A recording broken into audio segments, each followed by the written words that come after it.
questão da sociologia das profissões é algo muito importante de ser pensado em termos das profissões de saúde, dos exercícios profissionais, especialmente porque relaciona questões que muitas vezes ficam inaparentes no funcionamento interno a cada uma das funções da sociedade. E a odontologia não é distante disso de forma alguma. Quando nós pensamos historicamente, a odontologia é uma das áreas ou das ações de saúde mais antigas, né? Pensando em que existem indícios de práticas odontológicas desde 5600 a.C., sendo que o primeiro dentista do mundo é considerado Heisi He, que morreu em 2600 a.C. E a gente tem o registro da primeira drenagem de abscesso molar em 2750 a.C. Quando a gente pensa na Grécia Antiga ou investiga os elementos da Grécia Antiga, Hipócrates falou sobre dentes e técnicas de reposição mandibular em 32 parágrafos de uma das suas obras. E Aristóteles escreveu sobre como construir fórceps de extração odontológica, né, como esses desenhos estão aí emblematizados na lâmina. E mesmo na Roma Antiga, nós já temos alguns registros de um médico romano chamado Celsus, em 100 a.C., falando sobre a importância da higiene oral, da estabilização bucal após perda dental, que é uma coisa muito importante até os dias atuais, tratamento de dores de dente e fraturas mandibulares. Né?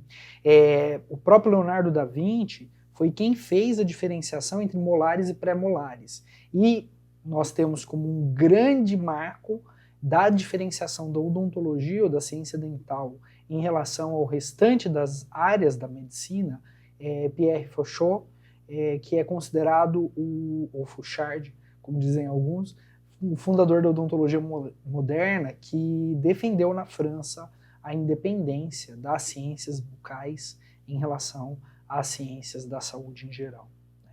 Quando a gente olha a arte sacra, né, a padroeira cristã do catolicismo romano da odontologia é Santa Polônia, que tem um fórceps entre suas mãos, né, porque ela foi uma mártir que, como tortura por ser cristã, teve todos os seus dentes arrancados. Né. Esse dizem que é um relicário do dente de Santa Polônia, né, e é muito interessante, né, uma santa um fórceps nas mãos, né, como nessa imagem também.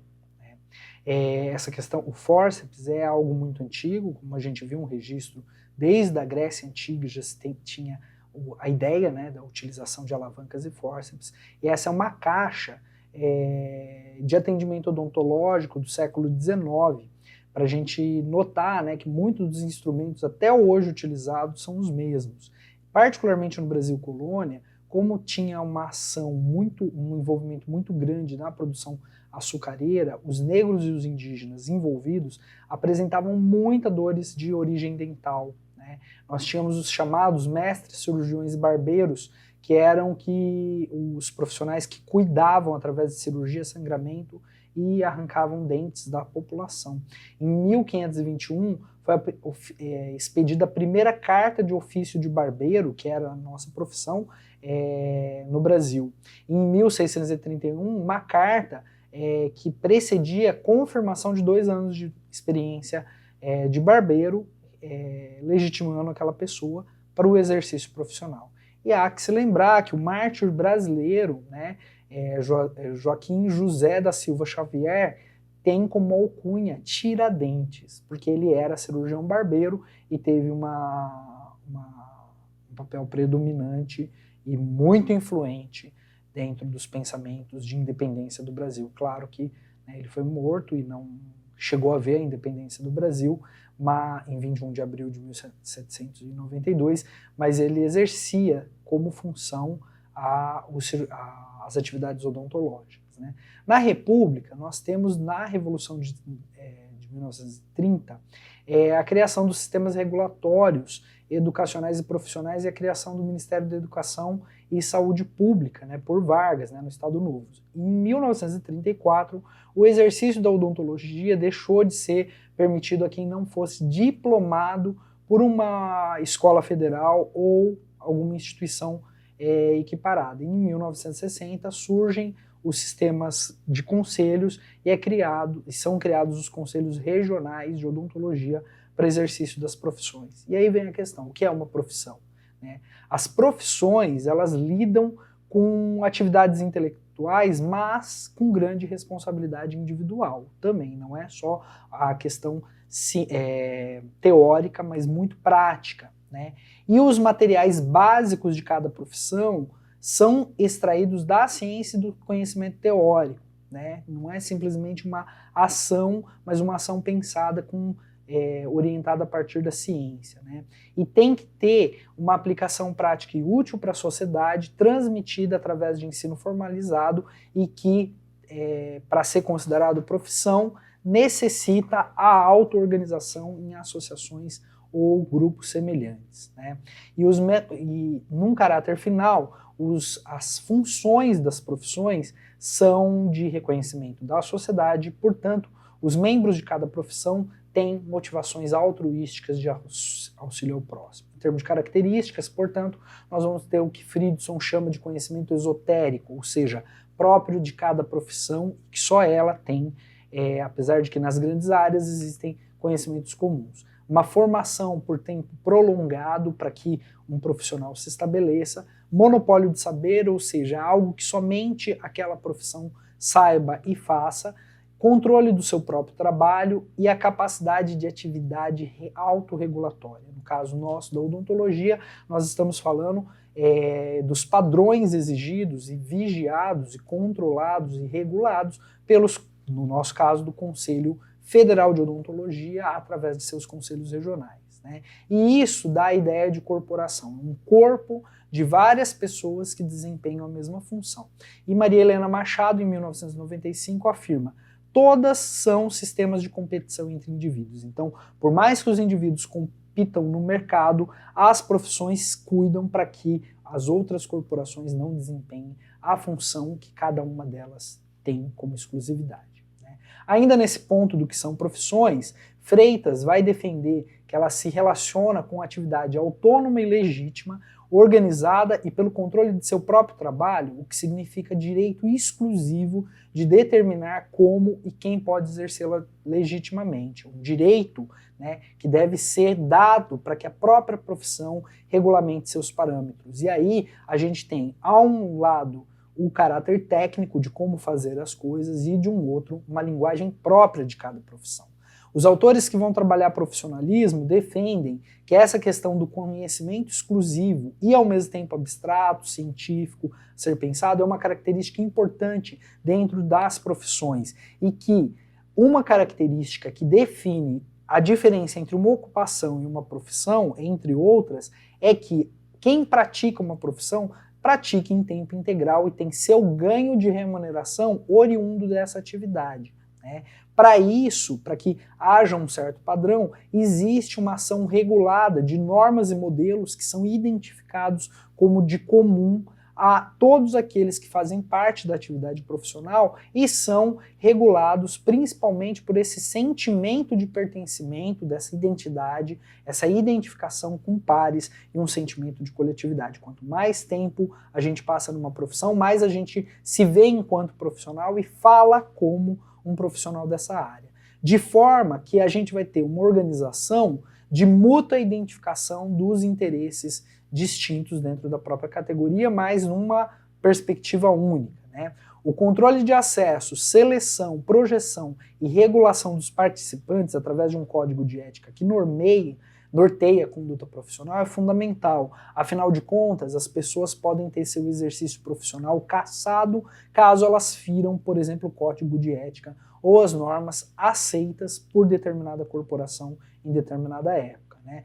Por quê? A corporação detém o monopólio da habilidade dos critérios de admissão, assim como a sua responsabilidade frente à manutenção de padrões de excelência exigidos pela sociedade no desempenho dos serviços. Né? Há também um outro aspecto do profissionalismo que se refere ao que é chamado de conhecimento tácito, aquele que não está registrado em lugar nenhum, mas que com a prática profissional a velha história da experiência profissional, as pessoas vão ganhando no contato com outros profissionais mais velhos, mas também pelas próprias resoluções dos problemas que vão se dando. Então, a teoria em si, ela muitas vezes é uma parte daquilo que se pratica, mas a prática tem algo do conhecimento tácito. Né? E, particularmente, profissões como a odontologia são reconhecidas sociologicamente ao lado da medicina e de outras, porque elas não possibilitam a delegação da sua função. Comparado, por exemplo, com a enfermagem tem um corpo de técnicos e auxiliares que desempenham quase as mesmas funções das enfermeiras e dos enfermeiros. E o fato de delegar a uma outra categoria profissional faz com que o mercado se reconfigure e que o enfermeiro divida espaço de mercado e de conhecimento com essas outras profissões que são acessórias, assim como tem conhecimentos que são compartilhados com outras áreas profissionais e outras ocupações. Então, a enfermagem não é tipicamente uma profissão no aspecto sociológico, por não deter o monopólio de todo o exercício da profissão em si. Já a odontologia, a medicina, entre outras profissões, esse monopólio não é delegado, então não há quem faça no lugar, ou no caso do técnico de saúde bucal, são coisas muito pontuais que inclusive até às vezes leigos, num certo sentido, poderiam, desde que habilitados, fazer. Né? Mas não há a delegação do ato clínico em si.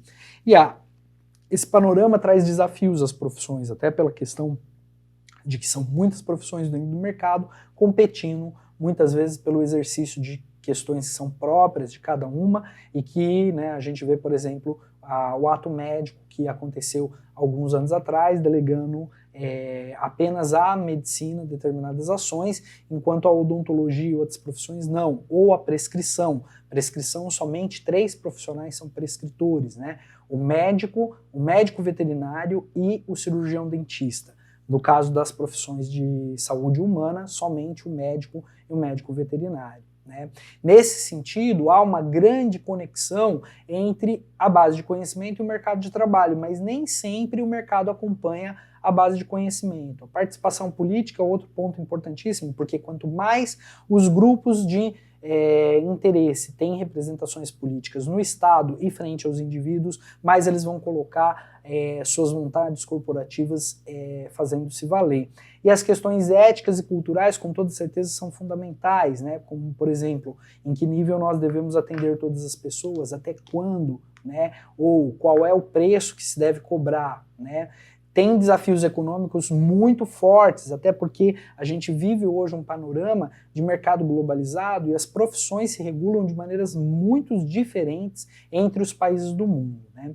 E aí, voltando ao Elliott Friedson, ele vai focar a análise de que a profissão ela necessita, tem uma necessidade social e tem que ser legitimada pela sociedade. Não adianta criar, teoricamente, profissões que elas não existem. A sociedade demanda as suas funções. E a saúde é uma área de controle de condições de uso e administração de técnicas e procedimentos muito específicas, o que diferencia profissões de saúde das demais profissões. Né? Por quê? Porque nós temos, por exemplo, os saberes diagnóstico, a explicação e a cura como base das áreas de saúde. E um monopólio de técnicas de diagnóstico e interpretação de resultados das pessoas é característica importante para o entendimento e para a legitimidade da profissão frente à população. Nem todo profissional de saúde pode pedir todos os exames, ler todos os exames e, a partir dos exames lidos, incitar ou proceder todos os atendimentos, todos os procedimentos de saúde. Por quê? Porque há essa questão da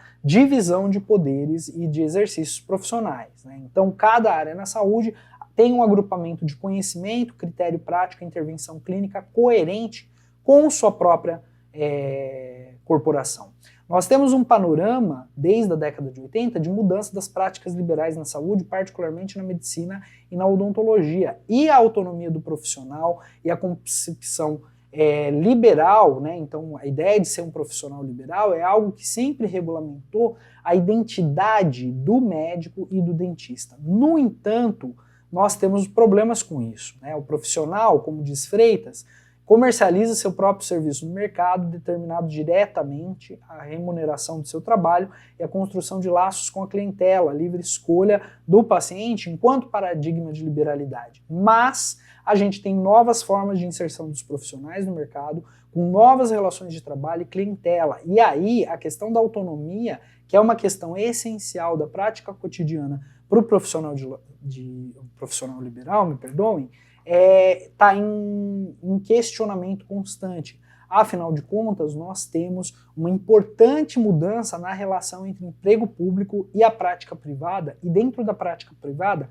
a prática liberal estrita, que é o atendimento particular, e o atendimento de convênio, que não é prática liberal. Então, para um profissional ser considerado um profissional liberal, ele não pode exercer a atividade para convênio e nem ter vínculo empregatício, ainda mais público, né?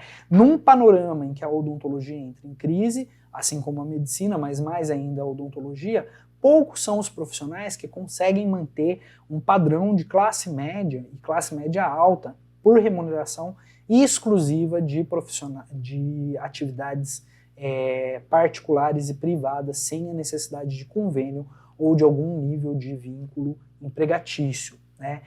Os especialistas, então, vão ser aqueles que vão ter o maior monopólio do saber e das práticas liberais. Então o mercado vai mostrando que, dependendo da especialidade, isso muda muito, porque há 20 anos atrás ser ortodontista era garantia de riqueza, e hoje já não é dessa forma, porque as especialidades também elas nascem e elas vão se disseminando, e conforme elas vão se disseminando, elas deixam de ter o monopólio do comércio, do mercado, e aí é uma descaracterização de prática liberal, né? A contratação por planos e convênios indica de cara a perda da autonomia dos profissionais nesse sentido sociológico. Por quê? Porque tudo que o profissional de saúde vai fazer, ou no caso odontológico vai fazer, vai passar pela perícia, que pode ou não glosar, ou seja, não pagar aquilo que o profissional fez, se caso ele identificar que não segue os parâmetros do convênio, né? Então essa interferência dos gestores de empresas odontológicas na prática do auditor que olha esses procedimentos é uma interferência em alguns princípios, como por exemplo a autorregulação do mercado da relação entre pacientes e profissionais. E no fim, o paciente do convênio é do convênio, não é do dentista. Se o dentista deixá-lo de atender ou se ele for descredenciado pelo convênio, o paciente do convênio vai para outro profissional. Então, essa perda da liberalidade mostra que há uma mudança no panorama da odontologia brasileira desde a década de 80. Quando nós pensamos, né, como nesse trabalho, as relações de poder nas unidades de saúde, a gente vai perceber que mesmo em modelos que são mais ampliados, como a saúde da família, em que há o médico, o dentista e o enfermeiro como profissionais base dessa ação, o dentista não tem muito diálogo em relação às outras profissões, tendo alguns problemas, por exemplo, como liderança política de equipe. Geralmente quem faz os gerenciamentos e a gestão na saúde pública é ou o médico ou o enfermeiro, mostrando que mesmo nesse campo ainda há uma tendência liberalizante, né? E aí isso deve-se, como nesse outro trabalho nosso, né, em parte à formação universitária, porque apesar de ser um conteúdo teórico semelhante, há um afastamento progressivo das outras profissões sem articulação com elas durante a graduação. E aí, nas atividades que são, né, por exemplo, multi ou interdisciplinares ou em equipe, o foco da odontologia vai ser muito clínico, sem a possibilidade, às vezes, de diálogo multiprofissional, e quando há necessidade de dividir espaço, isso fica prejudicado.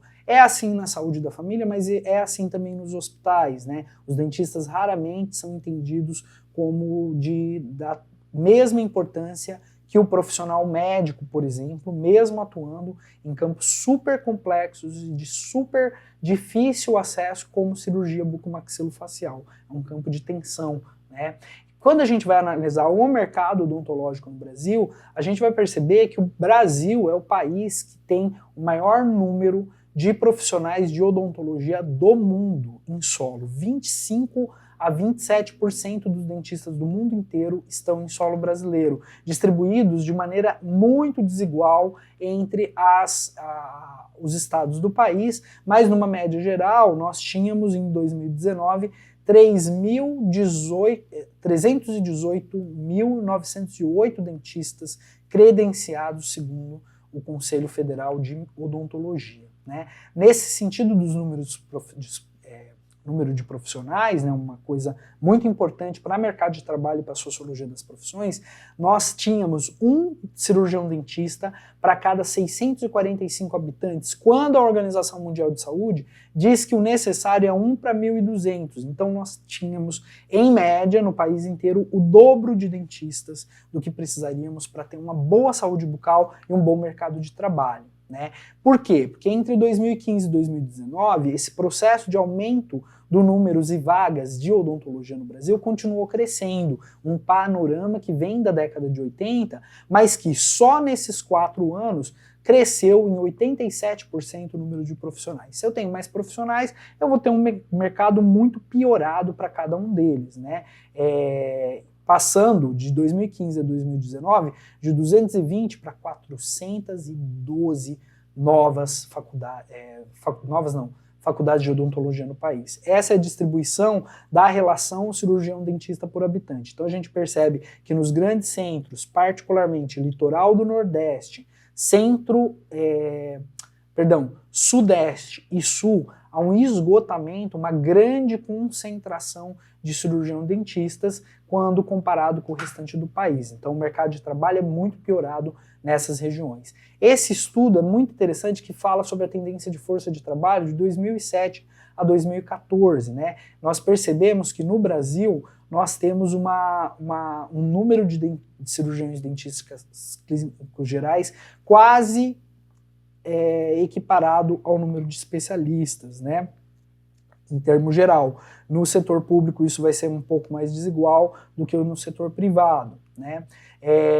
Particularmente, quando a gente observa há diferenças, né, em termos das regiões, nessa aplicação numérica, né, seja no setor público ou seja no setor privado, com muito mais gente no setor, nas regiões mais populosas, né, e menos nas regiões menos populosas. No caso dos estados do sul do país, nós vamos ter uma desigualdade muito grande entre o número de cirurgiões dentistas, que o Paraná, por exemplo, e o Rio Grande do Sul têm do dobro dos dentistas em Santa Catarina, o que vai mostrar que a gente teria uma tendência a ter uma diferença de relações, mas as relações de um dentista por habitante, elas seguem mais ou menos o mesmo padrão. E ainda assim elas estão acima, nós temos mais dentistas por habitantes do que o preconizado pela Organização Mundial de Saúde, que é 1 para 1.200. Lembrando que essa conta é uma conta que é interessante em dois sentidos. Um dentista para 1.200 habitantes é um mínimo que nós precisamos para dar uma boa saúde bucal para a população, mas também condições dignas de trabalho e mercado de trabalho para os dentistas. Então, quando a gente encontra uma relação maior que essa, né, 1 para 743, por exemplo, como no Paraná, 1 para 743 também em Santa Catarina, a gente percebe que tem mais dentista do que precisava, e aí o mercado de trabalho vai ser piorado. Né? É só a gente observar, né, essa tabelinha comparando Reino Unido, França, Itália com o Brasil. Enquanto no Brasil, em média, né, nesse estudo de 2004, nós já tínhamos 1 para 996, o Reino Unido é 1 para 2.000, França 1 para 1.500 e Itália 1 para 1.300. Então, esses países, em termo populacional, cumprem aquilo que a população precisa e também tem um bom mercado de trabalho para se trabalhar. Quando a gente observa o impacto da odontologia, mesmo tendo um número maior de dentistas por população aqui em solo brasileiro, a gente vai observar que há grandes desigualdades. Né? Então, no norte, a gente tem uma porcentagem em relação a esse índice, né, o CPOD, que é de dentes cariados, perdidos e obturados para a criança nos seus 12 anos de idade, né, ela é muito maior em termos de dentes cariados quando comparado com o Sudeste, né, isso em termos da população, mostrando que as crianças têm mais cárie na região norte, né, do que na região sudeste, né? Quando a gente observa dentes perdidos, né, norte e nordeste muito maior do que sul e sudeste, indicando que a qualidade de saúde bucal também é diferenciada entre as regiões do país, porque é muito sério pensar em dente perdido em criança de 12 anos, né?